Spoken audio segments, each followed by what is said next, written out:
Hello and welcome to Express News with me, Deepika, your daily half-an-hour window that brings you all the latest news and updates from different parts of the world in just 30 minutes. Let's begin. Prime Ministers of India and Bangladesh inaugurated a cross-border railway line. The leaders unveiled the power plant built with Indian assistance. During the event, Prime Minister Narendra Modi said the India's partnership with Bangladesh is a key aspect of its neighbourhood first policy and government is dedicated to further strengthen it. Prime Minister Narendra Modi extended his warm wishes to the states on their formation day. Indian President Draupadi Murmu attended a civic reception hosted in her honour in Leh. Speaking on the occasion, the President thanked the people of Ladakh for the warm welcome on her first visit as the President of India. India's Finance Minister Nirmala Sitharaman begins the Sri Lanka visit. The minister will address the 200th anniversary celebrations of the arrival of India-origin Tamils in the island nation. External Affairs Minister Dr. S. Jaishankar today met the Prime Minister of Portugal, Antonio Costa, in Lisbon. The leaders discussed contemporary challenges for further development of India-Portugal ties. Indian Minister V. Muralidharan arrives at Mauritius. The minister will address the celebrations of the 189th anniversary of the arrival of indentured labourers in Mauritius. The Indian Railways runs 45 special trains across the country to facilitate the arrival of participants to New Delhi under Meri Mati Mera Desh campaign. Indian Army Chief General Manoj Pandey pays homage to the brave hearts at the War Memorial in Siachen Base Camp in Ladakh. Indian Navy has carried out successful firing of BrahMos in the Bay of Bengal. 8 Indian states celebrates Formation Day, including Haryana, Madhya Pradesh and Chhattisgarh. Karnataka, Andhra Pradesh, Kerala and Punjab also celebrate their Foundation Day today. The Army Aviation Corps celebrates its 38th Raising Day today, one of the youngest corps of the Indian Army. Army Aviation was created as a separate arm on the 1st of November 1986. It has grown from an arm with limited reconnaissance and observation assets into a potent aerial maneuver arm of the Indian Army. India, the combined index of 8 core industries increased by 8.1% in September 2023 as compared to the last year. Coal, steel and electricity production recorded healthy year-on-year growth, with coal production growing 16.1%, the second highest pace in 12 months, while steel and electricity rose 9.6% and 9.3%. Stubble burning continues in Punjab. Around 1,000 cases of stubble burning are being reported every day in the state. NASA's Worldview satellite images show sudden spike in cases of stubble burning in the regions of Punjab. Prices of 19 kilograms commercial LPG or liquefied petroleum gas cylinders hikes across India. Authorities open elephant safari for tourists at Kaziranga, Kohura and Western Ranges for the season 2023-24. Moving on to business and economy, today Indian share markets remained closed they closed at 63,591.33 as Sensex shed 283.6 points. Nifty declined 0.4% to end at 18,989.2. Indian rupee closes at flat 83.26 against the US dollar. Gold futures stood at 62,810 rupees per 10 grams on Multi-Commodity Exchange of India Limited. Silver futures traded at 74,100 rupees per kilogram on the MCX. Brent crude was trading at around $86.06 US per barrel on the 1st of November. Asian stocks edged higher on Wednesday ahead of a keenly awaited policy decision from the Federal Reserve later in the day. Wall Street's main indices closed higher as investors looked ahead to the Federal Reserve's monetary policy update while they digested a mixed batch of earnings reports. S&P 500 gained 26.93 points to end at 4,193 points. Nasdaq Composite rose up by 61.76 points. As the Israel-Hamas conflict rages, Israeli Prime Minister Benjamin Netanyahu in a statement said that Israel's war in Gaza would be long but victorious. The Rafah border crossing between Gaza and Egypt has opened for the first time in more than 3 weeks of brutal conflict to allow the evacuation of foreign passport holders and some critically injured people into Egypt. Extending humanitarian aid, Egyptian ambulances arrived at Gaza for medical evacuation. U.S. President Joe Biden and Jordan King Abdullah discussed their shared commitment to increasing aid to civilians in Gaza during the Israel-Hamas conflict. White House National Security spokesperson John Kirby has confirmed the entry of 66 trucks carrying humanitarian assistance into Gaza in the past 24 hours. United States is sending an additional 300 troops to the Middle East with a primary focus on providing support in areas such as explosive ordnance disposal and communications. The Israeli army on Wednesday released footage of a devastating airstrike on the densely populated Jabalia in North Gaza that killed the Hamas commander. In response to Israel's attack, Bolivia has broken its diplomatic relations with Israel and accused the nation of committing crimes against humanity in its relentless attacks on the Gaza Strip. Expressing their deep concern, both Chile and Colombia have recalled their ambassadors from Israel. Taking to the social media, the spokesperson of Al-Qassam Brigade's Abu Ubaida said that it will release a number of foreign captives in the coming days. U.S. Foreign Minister Antony Blinken will visit Israel on Friday. He will hold meetings with Israeli leaders and then make other stops in the region.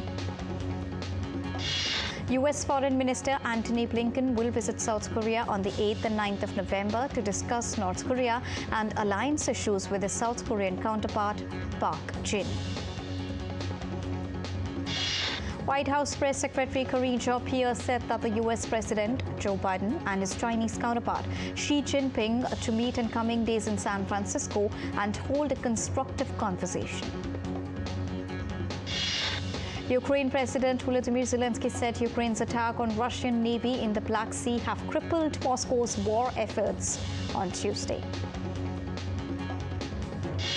UN officials said that more than 9,900 civilians have been killed since the start of the Russia-Ukraine conflict, which is equal to the killing of 16 civilians per day. According to the Ukraine officials, Ukraine will introduce mandatory registration of food export companies aimed at preventing abuses such as tax avoidance in the export of key agrarian goods. A train transporting fuel caught fire in the Russian-controlled Ukrainian city of Donetsk on Tuesday after Ukrainian shelling. Chinese and Japanese Coast Guard ships faced off in the waters around disputed islands in the East China Sea again, with both the countries saying that they deployed patrol ships. King Charles of England expressed profound sorrow and regret for the suffering endured by Kenyans during their fight for independence from British colonial rule. Political and tech leaders arrived at Bletchley for the UK's inaugural AI Safety Summit to debate how and even if the risk of the technology can be contained. The northern Queensland state of Australia experiences bushfires that have destroyed dozens of homes and claimed the lives of 2 people. Residents of Queensland, Australia are being advised to evacuate as 2 massive bushfires continues to blaze, destroying at least 45 homes and killing at least 2 people. 4,000 residents of Riverside County were ordered to evacuate after a 890-hectare wildfire in Southern California caused by desert winds broke out.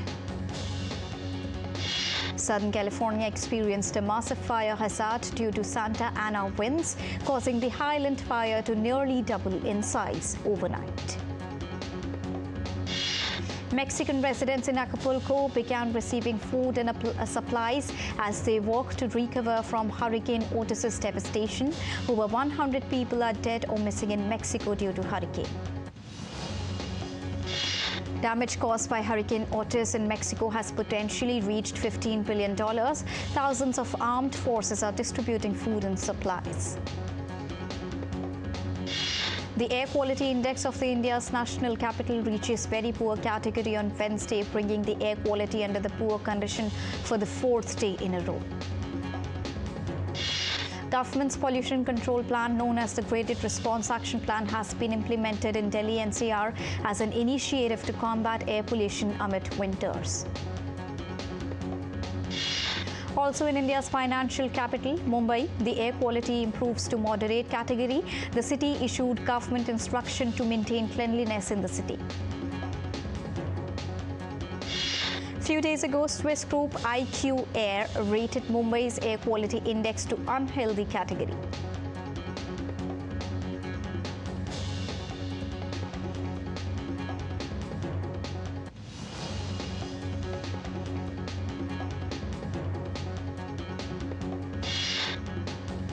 Markets were lit up in India ahead of the Hindu festival of Karwa Chauth that is being celebrated today. An ardent fan has dedicated a temple to Indian actor Rajnikant in the Indian southern state of Tamil Nadu. The fan has erected a statue of Rajnikant weighing over 250 kilograms. The Jammu and Kashmir Tourism Department in India organized a musical event at the historic Ghantaghar Lal Chowk to celebrate the Union Territory's Foundation Day celebrations. Ahead of the Hindu festival, Diwali celebrations, Khushi Goswami in India's Gujarat prepared a variety of chocolates in the shape of firecrackers. The idea behind this is to encourage children to burst less firecrackers and enjoy them in the form of chocolates. A new exhibition center called the Anine Tokyo Station has opened at Tokyo's Aikabukuro district in Japan. The center, occupying 3 floors of a building, will provide Anine fans with access to exhibitions of some of 50,000 Anine materials and screenplays of popular Anine series. Vietnam Television has been honored with the Outstanding Television Technical Award 2023 for its VTV Co-app by the Asia Pacific Broadcasting Union in a ceremony held in Seoul, South Korea. Trash collectors in samurai costumes took to Tokyo's streets, cleaning litter rather theatrically that was left from an evening of Halloween revelry. Dressed in hats and boldly patterned black and white tunics, the volunteer group known as Gomihuroi Samurai has attracted a large fan base since its formation back in the year 2006, with nearly 800,000 followers on video sharing platform TikTok. Thousands of revelers, elaborately dressed, paraded the Santa Monica Boulevard in West Hollywood to celebrate the return of the iconic Halloween carnival after a 3-year hiatus. The annual event featured live music, food trucks and stage performances. From Barbie and Ken dolls to ghouls, ghosts and goblins, participants paraded in their wildest ensembles. The U.S. Fish and Wildlife Service and the Association of Zoos and Aquariums have launched a pilot wildlife confiscations network in Southern California to ensure welfare of wildlife caught in illegal trafficking. The program will place confiscated animals at the Los Angeles Zoo, with plans to expand to other trafficking hotspots like Miami and El Paso, Texas. 500 baby sea turtles were released into the Pacific Ocean in North Colombia in a community effort to preserve marine biodiversity. The initiative has been carried out by the Guardians of Mangrove Association that works along with fishermen communities, cares for eggs found across beaches until they hatch before releasing them back into their habitat. Around 50 Brazilian Santas caroled on a tram journey, waving at passerby as they graduated from Rio de Janeiro's Santa School. The Jolly Men received their graduation diploma that qualifies them to work as official Santas. They were also given the golden key that symbolizes the beginning of the Christmas season. The $8 million estate of broadcast journalist Barbara Walters has been put up for display at Bonhams in New York City ahead of a live auction to be held on the 6th of November. Walters' collection offers over 300 lots of American art, jewelry, furniture, fashion pieces and decorative items, including a John Singer Sargent painting and a 13.84-carat Harry Winston diamond ring. Indian actor and former Miss World Aishwarya Rai Bachchan turns 50 today. Her notable film includes Hum Dil De Chuke Sanam and Devdas. Bollywood celebrities descended the red carpet on the opening night of the launch of the Jio World Plaza, India's largest luxury mall in Mumbai on Tuesday. Trailer of Hindi film Pipa, based on the Indo-Pakistan War of 1971, has been released. Starring Ishan Khattar, the film will release on Prime Video on the 10th of November. The trailer of the upcoming Indian crime detective series P.I. Meena has been released, starring Tanya Maniktala. The series will stream on Prime Video on the 3rd of November. American director Sofia Coppola's new drama called Priscilla is set to close the ongoing Jio Mami Mumbai Film Festival on the 3rd of November as part of its South Asia premiere. The third installment in the hit American heist thriller franchise Now You See Me has been confirmed, with main stars reprising their roles. Production is set to begin next year. The sequel for the 2014 hit horror film It Follows, which starred Micah Monroe, has been announced. Titled They Follow, the film is slated to begin production next year. German-American personality Heidi Klum continued her reign as the so-called Queen of Halloween with her 22nd annual party in New York, where she emerged as a peacock with a mini performance on the red carpet. British boy band Blue has announced a career-spanning greatest hit tour for 2024. The tour will begin at Liverpool's Philharmonic on the 16th of April next year. English rock band The Rolling Stones makes history by becoming the first act to have 10 top albums on the Billboard 200 chart in every decade since 1960s.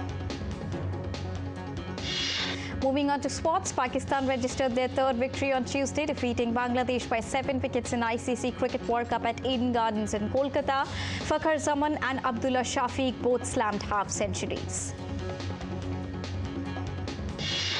Bangladesh becomes the first team to crash out of the ongoing Cricket World Cup semi-finals race after they suffered a humiliating 7-wicket loss to Pakistan. Bangladesh failed to post a decent total on the board. India will square off against Sri Lanka in the ICC World Cup match on Thursday in Mumbai. A victory will ensure that India gets into the knockout phase. India has remained unbeaten so far in the tournament. Sri Lanka has lost 4 of their 6 matches at the ongoing edition of Cricket World Cup. Their chances of making it to the semi-final remains bleak. Asian Games silver medalist Jyoti Yaraji won 100-meter hurdles and set a new National Games record in the ongoing National Games in Goa. Taekwondo returns to the 37th National Games in Goa. Taekwondo is included in the games in 2 forms, Pumse and Korogi. India clinched a narrow 2-1 victory over Japan to register their 4th straight victory and storm into the semi-finals of the Women's Asian Champions Trophy hockey tournament in Ranchi on Wednesday.